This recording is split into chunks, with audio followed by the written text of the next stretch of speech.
मित्रों, नमः संस्कृताय। मैं आराधना मिश्रा अपने यूट्यूब चैनल संस्कृत आराधना से सभी मित्रों का स्वागत करती हूं। तो चलिए फ्रेंड्स, देखते हैं आज बचे हुए कुछ प्रश्नों की जो मैं एक वीडियो में अपलोड की हूं, उसी के प्रश्न बचे हुए बहुत ही महत्वपूर्ण प्रश्न है। तो उसके आधा भाग मैंने 53 प्रश्नों की प्रश्नोत्तरी करा दी थी और उसके बाद जो 54 प्रश्नों से प्रश्नोत्तरी शुरू कर बची थी उसको मैं शुरू कर रही हूँ। चलिए देखते हैं, बहुत ही अच्छे महत्वपूर्ण प्रश्न हैं। सभी मित्र चैनल को सब्सक्राइब जरूर कीजिए और वीडियो को लाइक करिए, मित्रों तक शेयर करिए। मित्रों, बहुत ही अच्छे प्रश्न हैं जो कि टीजीटी पीजीटी संबंधित हर एग्जाम में आते हैं। छोटे से लेकर बड़े लेवल तक के जितने भी संस्कृत के एग्जाम होते हैं, हर एग्जाम में जरूर पूछे जाते हैं। तो आज कुछ इसमें नया प्रश्न है जो कि अलंकार से संबंधित है, तो सभी मित्र जरूर देखिए। और चलिए देख लेते हैं इसमें प्रश्नोत्तरी की श्रृंखला को। तो प्रश्न है पहला, यहाँ पर दिया है, पहला ही प्रश्न गलत छपा हुआ है। प्रश्न है नव पलास पलास वनम। यहाँ लासनपुरम है तो लासनपुरम नहीं हो जाएगा आपका। यहाँ है नव पलास पलास, नौ पलास पलास वनम हो जाएगा आपका। लिखते नहीं बन रहा है मित्रों, मैं देखती हूँ, इसको कोशिश करती हूँ लिखने की अच्छे से, क्योंकि यहाँ लासनपुरम नहीं है। नौ पलास पलास वनम हो जाएगा।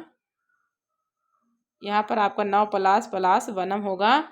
यहाँ पर नौ पलास पलास वनम स्फुट पराग पराग पंकजम, स्फुट पराग पराग पंकजम में निम्नलिखित लकार अलंकार। मित्रों, यहाँ प्रश्न बहुत अच्छे हैं लेकिन थोड़ा सी मिस्टेक हो गई छपने में। नव पलास पलास वनम स्फुट पराग पराग पंकजम में निम्नलिखित अलंकारों में से कौन सा अलंकार है? तो निम्नलिखित अलंकारों में से कौन सा अलंकार है? उत्प्रेक्षा, यमक, अनुप्रास, इनमें से कोई नहीं है। तो नव पलास पलास वनम स्फुट पराग पराग पंकजम में कौन सा अलंकार हो जाएगा? इसमें अलंकार कौन सा होगा? बहुत ही अच्छा प्रश्न है मित्रों, सभी मित्र जरूर देखिएगा। आपका इसमें ऑप्शन हो जाएगा 54 का बी, यमक अलंकार हो जाएगा। ये प्रश्न बहुत आता है टीजीटी और जितने भी पीजीटी है और टेट वगैरह में बहुत प्रश्न पूछा जाता है इसको। आगे देखते हैं नेक्स्ट क्वेश्चन को। जहाँ प्रथम वाक्य में उपमान अथवा उपमेय, द्वितीय वाक्य में क्रम से उपमेय अथवा उपमान बना दिए जाएं, निम्नलिखित में से वहाँ अलंकार होता है। तो जहाँ प्रथम वाक्य में उपमान अथवा उपमेय, द्वितीय वाक्य में क्रम से उपमेय अथवा उपमान बना दिए जाएं, निम्नलिखित में से वहाँ कौन सा अलंकार होता है? यमक, उपमेय, उपमा, रूपक, अनुप्रास। तो कौन सा अलंकार हो जाता है इसमें? ऑप्शन हो जाएगा आपका बी, उपमेय उपमा हो जाता है। बी उत्तर सही हो जाएगा। जहाँ प्रथम वाक्य में उपमान अथवा उपमेय, द्वितीय वाक्य में क्रम से उपमेय अथवा उपमान बना दिए जाए, निम्नलिखित में से वहाँ कौन सा अलंकार होता है? तो उपमेय उपमा अलंकार होता है। नेक्स्ट क्वेश्चन देखते हैं। जहाँ क्रियावाद में आरोपमाण और आरोपी विषय अर्थात उपमान और उपमेय का अभेद रूप से अन्वय हो, वहाँ अलंकार होता है। तो जहाँ क्रियावाद में आरोपमाण और आरोप विषय अर्थात उपमान और उपमेय का अभेद रूप से अन्वय हो, वहाँ अलंकार होता है। तो कौन सा अलंकार हो जाएगा? उत्तर होगा ए, परिणाम अलंकार हो जाएगा। ए उत्तर सही होगा। नेक्स्ट क्वेश्चन है। जहाँ मिथ्या वस्तु का आरोप करने के लिए सत्य वस्तु का निषेध किया जाए, वहाँ अलंकार होगा। तो जहाँ मिथ्या वस्तु का आरोप करने के लिए सत्य वस्तु का निषेध किया जाए, वहाँ कौन सा अलंकार हो जाएगा? अनुप्रास होगा, यमक होगा, अपहृति होगा या उत्प्रेक्षा होगा। तो कौन सा अलंकार हो जाएगा? उत्तर होगा सी, अपहृति अलंकार हो जाएगा। सी उत्तर सही होगा। नेक्स्ट क्वेश्चन देखते हैं। जहाँ उपमान रूप चित्र से उपमेय रूप चित्र सर्वदा मिला हुआ रहे, अर्थात उपमान और उपमेय में एकता होती हो, वहाँ अलंकार होता है। तो जहाँ उपमान रूप चित्र से उपमेय रूप चित्र सर्वदा मिला हुआ रहे, अर्थात उपमान और उपमेय में एकता होती हो, वहाँ अलंकार होता है। तो कौन सा अलंकार होता है? उत्तर होगा सी, रूपक अलंकार हो जाएगा। सी उत्तर सही होगा। नेक्स्ट क्वेश्चन है। जहाँ एक वस्तु का अनेक मनुष्यों द्वारा अनेक प्रकार से यदि वर्णन किया जाए तो वहाँ अलंकार होगा। जहाँ एक वस्तु का अनेक मनुष्यों द्वारा अनेक प्रकार से यदि वर्णन किया जाए तो वहाँ अलंकार होगा। रूपक, परिणाम, उल्लेख, यमक। तो कौन सा अलंकार हो जाएगा इसमें? कौन सा अलंकार होगा? उत्तर हो जाएगा ए, रूपक अलंकार हो जाएगा। जहाँ एक वस्तु का अनेक मनुष्यों द्वारा अनेक प्रकार से यदि वर्णन किया जाए तो वहाँ रूपक अलंकार होगा। नेक्स्ट क्वेश्चन है। जहाँ हेतु, फल या वस्तु की संभावना की जाए किंतु उत्प्रेक्षावाचक शब्द यू आदि का प्रयोग ना हो, वहाँ अलंकार होता है। जहाँ हेतु, फल या वस्तु की संभावना की जाए किंतु उत्प्रेक्षावाचक शब्द यू आदि का प्रयोग ना हो वहाँ कौन सा अलंकार हो जाता है? तो इसमें सही उत्तर हो जाएगा ए, गूढ़ोत्प्रेक्षा अलंकार हो जाता है, गूढ़ोत्प्रेक्षा अलंकार होता है। नेक्स्ट क्वेश्चन है, अनुप्रास और यमक का भेदक तत्व है। तो अनुप्रास और यमक का भेदक तत्व कौन सा होगा? केवल स्वर साम्य, केवल व्यंजन साम्य, स्वर और व्यंजन साम्य, इनमें से कोई नहीं। इसमें उत्तर आपका क्या होगा? सी उत्तर सही होगा। स्वर और व्यंजन साम्य अनुप्रास और यमक का भेदक तत्व है। नेक्स्ट क्वेश्चन है, एक वस्तु को सादृश्य के कारण निश्चय पूर्वक कुछ दूसरा समझ लेने को कौन सा अलंकार कहते हैं? तो एक वस्तु को सादृश्य के कारण निश्चय पूर्वक कुछ दूसरा समझ लेने को कौन सा अलंकार कहते हैं? संदेह अलंकार, यमक अलंकार, भ्रांति अलंकार, रूपक अलंकार। तो कौन सा अलंकार कहते हैं? तो इसमें उत्तर देखिए, सी उत्तर सही होगा, भ्रांति अलंकार हो जाएगा। नेक्स्ट क्वेश्चन है, जिस रचना में गोपन क्रिया के बिना, निषेध के बिना, तो यहाँ प्रश्न आगे देखते हैं, जिस रचना में गोपन क्रिया के बिना, निषेध के बिना हेतु आदि प्रबल कोटि के संदेह का विषय होता है वहां निम्नलिखित में से कौन सा अलंकार होता है? तो कौन सा अलंकार हो जाएगा? इसमें उत्तर उत्प्रेक्षा, उपमा, यमक, संदेह। तो कौन सा अलंकार हो जाएगा? सही उत्तर हो जाएगा ए, उत्प्रेक्षा अलंकार हो जाएगा। ये उत्तर सही होगा। नेक्स्ट क्वेश्चन है, किसी वस्तु से अन्य वस्तु के सादृश्य होने के कारण निर्णय न हो कि वह क्या है, तो वहाँ अलंकार होगा। तो किसी वस्तु से अन्य वस्तु के सादृश्य होने के कारण निर्णय ना हो कि वह क्या है, तो वहाँ कौन सा अलंकार होगा? रूपक अलंकार होगा या अनुप्रास अलंकार होगा, यमक अलंकार होगा या संदेह अलंकार होगा? तो अलंकार कौन सा हो जाएगा? तो इसमें सही ऑप्शन हो जाएगा डी, संदेह अलंकार हो जाएगा, क्योंकि निर्णय तो है नहीं कि वह कौन सा अलंकार है, सादृश्य होने के कारण भी। आगे नेक्स्ट क्वेश्चन है, प्रस्तुत प्राकरणिक और अप्रस्तुत अप्रकारणिक इन दोनों प्रकार के पदार्थों की गुण अथवा क्रिया के साथ समानता दिखलाई जाए वहाँ अलंकार होता है। तो कौन सा अलंकार हो जाएगा? उत्तर हो जाएगा बी, दीपक अलंकार हो जाएगा। बी उत्तर सही होगा। नेक्स्ट क्वेश्चन है, एक पक्ष का वर्णन करने पर दूसरा पक्ष स्वयं सिद्ध हुआ सा प्रतीत हो जाता है, तो वहाँ पर निम्न में से अलंकार होगा। तो एक पक्ष का वर्णन करने पर दूसरा पक्ष स्वयं हुआ सा प्रतीत होता है, तो वहाँ पर निम्न में से कौन सा अलंकार होगा? ऑप्शन हो जाएगा इसमें सही ए होगा, अर्थापत्ति अलंकार हो जाएगा। ए उत्तर सही होगा। नेक्स्ट क्वेश्चन है, जहाँ कार्य कारण भाव के क्रम का वैरिप्त हो, अर्थात कारण के पूर्व ही कार्य का वर्णन किया जाए वहाँ पर अलंकार होगा। तो जहाँ कार्य कारण भाव के क्रम का वैपरीत हो, अर्थात कारण के पूर्व ही कार्य का वर्णन किया जाए वहाँ पर अलंकार होगा। उपमा, यमक, अत्यंतिशयोक्ति, संदेह। तो कौन सा अलंकार हो जाएगा? सी उत्तर सही होगा, अत्यंतिशयोक्ति अलंकार हो जाएगा। नेक्स्ट क्वेश्चन है, जिस रचना में किसी वस्तु का संबंध न रहने पर भी उसके साथ संबंध दिखाया जाए वहाँ पर अलंकार होता है। तो जिस रचना में किसी वस्तु का संबंध न रहने पर भी उसके साथ संबंध दिखाया जाए तो वहाँ पर कौन सा अलंकार होगा? रूपक होगा, संबंधाति संयोक्ति होगा, संदेह होगा या यमक होगा? तो कौन सा अलंकार हो जाएगा? उत्तर हो जाएगा बी, संबंधाति संयोक्ति हो जाएगा। बी उत्तर सही होगा। नेक्स्ट क्वेश्चन है, जिस अलंकार में बिंब प्रतिबिंब भाव हो निम्न में से उसे कौन सा अलंकार कहा जाएगा? तो जिस अलंकार में बिंब प्रतिबिंब भाव हो तो निम्न में से उसे कौन सा अलंकार कहा जाएगा? दृष्टांत, यमक, उत्प्रेक्षा, संदेह। तो इसमें सही उत्तर हो जाएगा, उत्तर सही होगा ए, दृष्टांत अलंकार हो जाएगा। नेक्स्ट क्वेश्चन है, जहाँ केवल अर्थ अनेक पदार्थों से संबंध अर्थ का प्रतिपादन करे वहाँ पर अलंकार होता है। तो जहाँ केवल अर्थ अनेक पदार्थों से संबंध अर्थ का प्रतिपादन करे तो वहाँ पर अलंकार होगा, अर्थश्लेष होगा, यमक होगा, संदेह होगा, उपमा होगा। तो कौन सा अलंकार हो जाएगा? ए उत्तर सही होगा, अर्थश्लेष हो जाएगा। नेक्स्ट क्वेश्चन है, यदि समस्त पद की पृथक पृथक अर्थवाची हो तो वहाँ पर अलंकार होगा। तो यदि समस्त पद को पृथक पृथक वाची हो तो वहाँ पर कौन सा अलंकार होगा? यमक, भृंगश्लेष, उपमा, रूपक। तो कौन सा अलंकार हो जाएगा? उत्तर होगा बी, भृंगश्लेष हो जाएगा। बी उत्तर सही हो जाएगा। नेक्स्ट क्वेश्चन है, जिस अलंकार में उपमान की अपेक्षा उपमेय में अधिकता अथवा न्यूनता प्रदर्शन की जाए निम्न में से वहाँ अलंकार होगा। तो जिस अलंकार में उपमान की अपेक्षा उपमेय में अधिकता अथवा न्यूनता प्रदर्शित की जाए निम्न में से वहाँ अलंकार कौन सा हो जाएगा? यमक होगा, उपमा होगा, रूपक होगा, व्यतिरेक होगा। तो कौन सा अलंकार हो जाएगा? उत्तर होगा डी, व्यतिरेक अलंकार हो जाएगा। डी उत्तर सही होगा। नेक्स्ट क्वेश्चन देखते हैं, जहाँ निंदा से स्तुत की तथा स्तुत से निंदा की अभिव्यक्ति हो वहाँ पर निम्न में से कौन सा अलंकार होगा।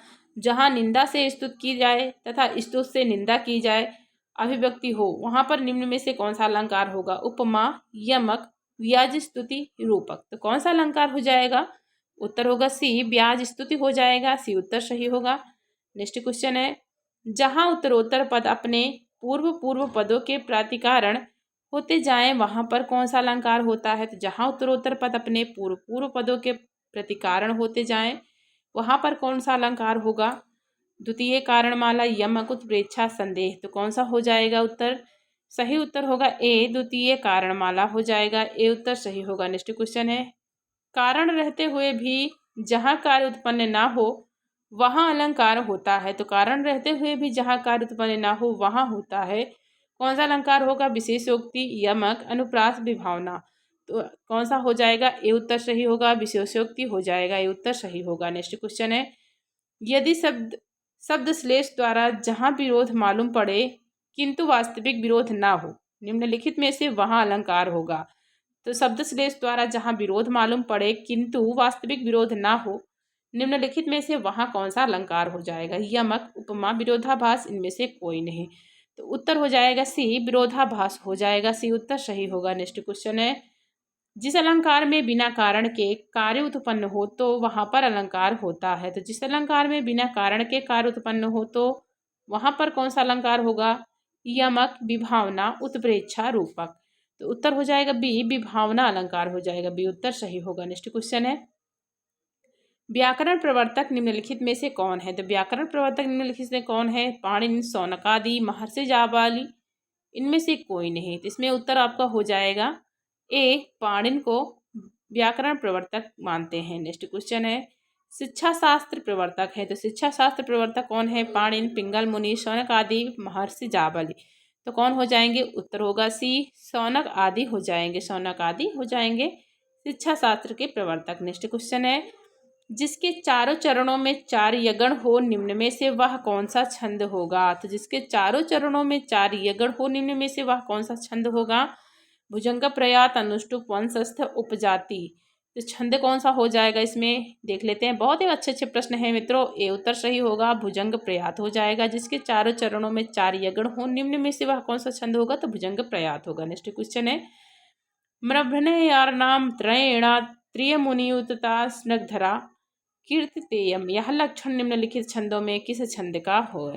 तो यभ्रनैर्यानाम त्रयेणा त्रिमुनियुतिता स्नग्धरा कीर्तितेयम। यह लक्षण निम्नलिखित छंदों में से किस छंद का है।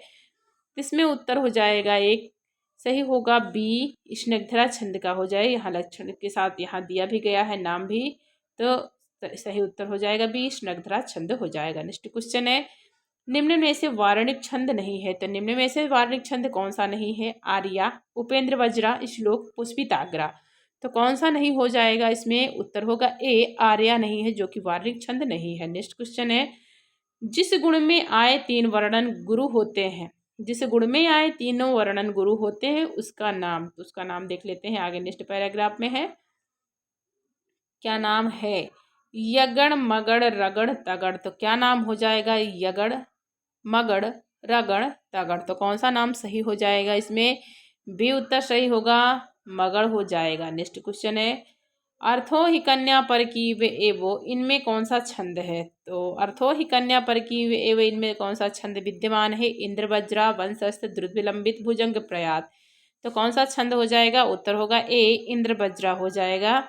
नेक्स्ट क्वेश्चन है, सरसिज मनुविध्यम शैलवे नापिरम्यम। इस पद्यांश में छंद है। तो सरसिज मनुविध्यम शैवले नापिरम्यम। इस पद्यांश में कौन सा छंद होगा। स्निग्धा, मालिनी, शिखरणी, वसंत, तिलका। तो कौन सा छंद हो जाएगा। इसमें उत्तर हो जाएगा आपका बी, मालिनी छंद हो जाएगा। बी उत्तर सही होगा। नेक्स्ट क्वेश्चन है, स्निग्धम वीक्षित मन्यतो अति नयने ये तत्प्रसत्यातया। इस पद्यांश में पाए जाने वाले छंद का नाम है। तो स्निग्धम वीक्षित मन्यतो अति नयने यत प्रसत्यातया। इस पद्यांश में कौन सा छंद होगा। बसंत, तिलका, मालिनी, शिखरणी, उपजाति। तो कौन सा छंद हो जाएगा इसमें। उत्तर हो जाएगा सी, शिखरणी छंद हो जाएगा। सी उत्तर सही होगा। नेक्स्ट क्वेश्चन है, याते कतोऽस्ति शिखरम पतिरोषधीनाम, इसमें छंद है तो यातो कतोऽस्ति शिखरम पतिरोषधीनाम, इसमें कौन सा छंद हो जाएगा? मालिनी शिखरणी सादुल विक्रीडित उपजाति, तो कौन सा छंद होगा? इसमें आपका सही उत्तर हो जाएगा बसंत तिलका। याते कतोऽस्ति शिखरम पतिरोषधीनाम, इसमें आपका बसंत तिल का छंद हो जाएगा। यहाँ पर हम इसको काट देते हैं उपजाति को, यहाँ दे देते हैं आपको बसंत तिल का छंद हो जाएगा। यहाँ पर सही होगा ये वसंत तिल का हो जाएगा। यहाँ पर आपका सही उत्तर हो जाएगा ये बसंत तिल का। याते कतोऽस्ति शिखरम पतिरोषधीनाम, तो इसमें कौन सा छंद होगा? तो बसंत तिल का छंद हो जाएगा, जो कि यहाँ पर किसी में भी ऑप्शन नहीं दिया है। हम एक ऑप्शन काट के बना देते हैं अपने आप से, बसंत तिल का छंद है। अभिज्ञा शाकुंतलम का ये तीसरा श्लोक भी है और महर्षि कर्ण के द्वारा कहा गया है। इसमें आपका सही उत्तर हो जाएगा डी बसंत तिल का। नेक्स्ट क्वेश्चन है, निम्न में से किसके योग में तृतीया विभक्ति का प्रयोग हुआ है? तो तृतीया विभक्ति का प्रयोग किसमें हुआ है? इसमें देख लेते हैं प्रश्नों की। परितः के, धिक के, रुचि के, इनमें से कोई नहीं है। तो निम्न में से किसके योग में तृतीया विभक्ति का प्रयोग हुआ है? तो उसमें सही उत्तर क्या हो जाएगा? तो उत्तर हो जाएगा इसमें आपका कोई नहीं होगा, डी ऑप्शन सही है, इनमें से कोई नहीं। परितः के योग में नहीं होगा, रुचि के योग में नहीं होगा, धिक के योग में नहीं होगा, तो इसमें इनमें से कोई नहीं होगा। तृतीया विभक्ति का प्रयोग कहीं नहीं हुआ है। आगे नेक्स्ट क्वेश्चन देखते हैं। द्वितीय विभक्ति का कारण है, तो यहाँ द्वितीय विभक्ति का कारण क्या हो जाएगा? प्रति सह वही नमः, इसमें ऑप्शन सही क्या होगा देख लेते हैं। इसमें आपका सही उत्तर उल्टा सीधा दे दिया है मित्रों। आपका यहाँ प्रति तो नहीं होगा, वही नहीं होगा, सह नहीं होगा, नमा भी नहीं होगा। इसमें देख लेते हैं आपका, यहाँ हम इसको काट देते हैं। इसमें आपका सही उत्तर हो जाएगा परितः दे देते हैं हम, तो ए ऑप्शन सही हो जाएगा। सह के साथ तृतीया आती है, वही के साथ नमः, तो नमः स्वस्ति स्वाहा यहाँ चतुर्थी आती है, तो यहाँ द्वितीय विभक्ति का कारण क्या होगा? तो ए उत्तर सही हो जाएगा, परितः हो जाएगा। नेक्स्ट क्वेश्चन देखते हैं, धिक के योग में किस विभक्ति का प्रयोग हुआ है? तो धिक के योग में किस विभक्ति का प्रयोग हुआ है? इसमें देख लेते हैं, तो उत्तर हो जाएगा बी, द्वितीय विभक्ति का प्रयोग किया गया है धिक के योग में। नेक्स्ट क्वेश्चन है, सह के योग में निम्न में से कौन सी विभक्ति होती है? तो सह के योग में निम्न में से कौन सी विभक्ति होती है? प्रथमा विभक्ति, तृतीया विभक्ति, द्वितीय विभक्ति, चतुर्थी विभक्ति, तो कौन सी हो जाएगी? उत्तर आपका हो जाएगा बी, तृतीय विभक्ति हो जाएगा। नेक्स्ट क्वेश्चन है, अंग विकार में किस विभक्ति का प्रयोग होता है? तो अंग विकार में किस विभक्ति का प्रयोग होता है? तो उत्तर हो जाएगा ए, तृतीय विभक्ति का प्रयोग होता है इन अंग विकारः सूत्र से। नेक्स्ट क्वेश्चन है, निम्न में से चतुर्थी विभक्ति का कारक है? तो चतुर्थी विभक्ति का कारक कौन सा हो जाएगा? अति, अभिता, नमः, सह, यहाँ प्रति प्रथमा हो जाएगा और अभिता जो है द्वितीय हो जाएगा, सह जो है तृतीया होगा। लेकिन चतुर्थी विभक्ति में क्या होगा? तो बी ऑप्शन सही होगा, नमः स्वस्ति स्वाहा स्वधा अलम वसट योगाच चतुर्थी हो जाएगा, बी ऑप्शन सही है। नेक्स्ट क्वेश्चन है, क्रुद्ध अर्थ की धातु के साथ किस विभक्ति का प्रयोग होता है? तो क्रुद्ध अर्थ की धातु के साथ किस विभक्ति का प्रयोग होता है? चतुर्थी, प्रथमा, षष्ठी, पंचमी, इसमें ऑप्शन आपका हो जाएगा ए, चतुर्थी हो जाए, क्रुद्धु ईर्ष्या असूया यम प्रतिकोपा हो जाएगा, चतुर्थी विभक्ति सही होगी। नेक्स्ट क्वेश्चन है, रुच अर्थ की धातु के साथ किस विभक्ति का प्रयोग होता है? तो रुच क्या धातु में हो जाएगा आपका चतुर्थी विभक्ति का प्रयोग होता है। ऑप्शन देख लेते, यहाँ आपका दिया गया उत्तर ए ऑप्शन सही होगा, चतुर्थी हो जाएगा। नेक्स्ट क्वेश्चन है, वही के योग में किस विभक्ति का प्रयोग होता है? तो वही के योग में किस विभक्ति का प्रयोग होता है? प्रथमा, पंचमी, द्वितीया, तृतीया, तो उत्तर हो जाएगा बी, पंचमी हो जाएगा, बी ऑप्शन सही हो जाएगा। नेक्स्ट क्वेश्चन है, अधिकरण कारक में विभक्ति होती है? तो अधिकरण कारक में कौन सी विभक्ति होती है? तो उत्तर हो जाएगा बी, सप्तमी हो जाएगा, बी ऑप्शन सही है। नेक्स्ट क्वेश्चन है, विप्राय धनम ददाति में विभक्ति है? तो विप्राय धनम ददाति में कौन सी विभक्ति होगी? उत्तर हो जाएगा ए, चतुर्थी विभक्ति हो जाएगी। नेक्स्ट क्वेश्चन है, कल्पशास्त्र के प्रवर्तक है? तो कल्पशास्त्र के प्रवर्तक कौन माने गए हैं? उत्तर आपका हो जाएगा इसमें सही सी होगा, आपस्तंबादिकी माने गए हैं कल्पशास्त्र के प्रवर्तक। नेक्स्ट क्वेश्चन है, जहाँ अनेक प्रस्तुत अथवा अप्रस्तुत पदार्थों की एक क्रिया अथवा गुण के साथ समानता दिखलाई जाए वहाँ पर अलंकार होता है। तो जहाँ अनेक प्रस्तुत अथवा अप्रस्तुत पदार्थों की एक क्रिया अथवा गुण के साथ समानता दिखलाई जाए वहाँ पर कौन सा अलंकार होगा? यमक, तुल्ययोगिता, उपमा, उत्प्रेक्षा। तो इसमें उत्तर हो जाएगा बी, तुल्ययोगिता अलंकार होता है मित्रों। तो इसी के साथ मेरे प्रश्नों की समाप्ति होती है। बहुत ही अच्छे प्रश्न है मित्रों, सभी जरूर देखिएगा और मित्रों को भी शेयर करिएगा। जो प्रश्न आपको अच्छे लगे तो वीडियो को लाइक करिएगा और मेरे चैनल को सब्सक्राइब जरूर कीजिएगा मित्रों। तो पढ़ते रहिए और खुश रहिए, पढ़ाई कीजिए मित्रों। इसी मंगल कामना के साथ आपका नमो संस्कृताय।